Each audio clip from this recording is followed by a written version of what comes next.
पाकिस्तान और चीन के साथ हाथ मिलाकर हिंदुओं के खिलाफ जाने वाला यूनुस अब भारत के सामने घुटने टेक रहा है।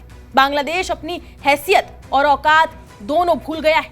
बांग्लादेश दुनिया को यह दिखा रहा है कि वो भारत से डरता नहीं है, लेकिन पर्दे के पीछे भारत से ही भीख मांग रहा है। बांग्लादेश ने क्या नई भीख मांगी है, ये आगे आपको वीडियो में बताएंगे, लेकिन पहले आप बांग्लादेश की असलियत देख लीजिए। बांग्लादेश लगातार भारत को उकसा रहा है, कभी पाकिस्तान से गले मिल रहा है, तो कभी चीन के नजदीक जा रहा है, तो कभी भारत के इलाकों को अपने नक्शे में दिखा रहा है। मगर सच्चाई तो यह है कि बांग्लादेश तेजी से भूखमरी की तरफ बढ़ रहा है। कट्टरपंथियों का ये देश फटीचर बन चुका है। तभी तो बांग्लादेश एक के बाद एक लगातार भारत से भीख मांग रहा है। ताजा मांगी भीख से पहले 50,000 टन चावल के लिए भी बांग्लादेश भारत के सामने खूब गिड़गिड़ाया था। इसकी कीमत करीब $355 प्रति टन है। ये चावल भी बांग्लादेश के लिए इसलिए जरूरी है क्योंकि बांग्लादेश यही चावल किसी और देश से अगर लेता तो उसे ज्यादा कीमत चुकानी पड़ती।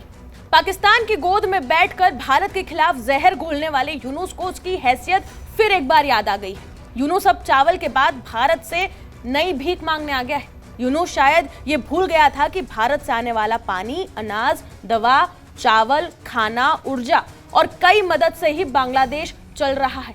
और जब भारत ने अपनी कूटनीति दिखाई तो यूनुस की चालबाजी और बांग्लादेश में उसकी हवा कुछ इस तरीके से निकल गई, जिसका खुलासा हम आपके सामने करने जा रहे हैं।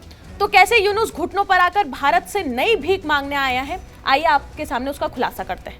और यह रिपोर्ट बांग्लादेशियों को जरूर देख लेना चाहिए कि कैसे तनाव के बावजूद बांग्लादेश को पल पल भारत का ही सहारा लग रहा है। बांग्लादेश की अंतरिम सरकार ने बताया कि 1,80,000 टन डीजल की लागत 119.133 मिलियन अमेरिकी डॉलर यानी कि बांग्लादेशी मुद्रा में लगभग 14.62 करोड़ टका तय किया गया है। इस सौदे में प्रति बैरल डीजल का बेस प्राइस 83.22 अमेरिकी डॉलर तय किया गया है।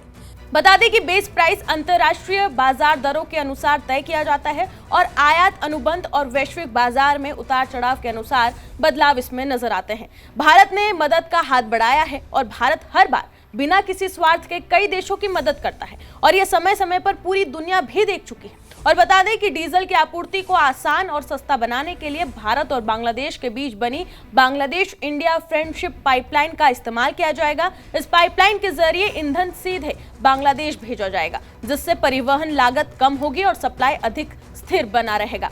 डीजल आयात का ये फैसला साफ संकेत देता है कि बांग्लादेश अपनी ऊर्जा सुरक्षा के लिए भारत को साझेदार मान रहा है, क्योंकि बांग्लादेश ये जानता है कि अगर कोई देश उसकी सबसे पहले और कम टाइम में मदद कर सकता है तो वो केवल और केवल भारत है। क्योंकि बांग्लादेश बॉर्डर मुख्य रूप से दो देशों के साथ लगती है।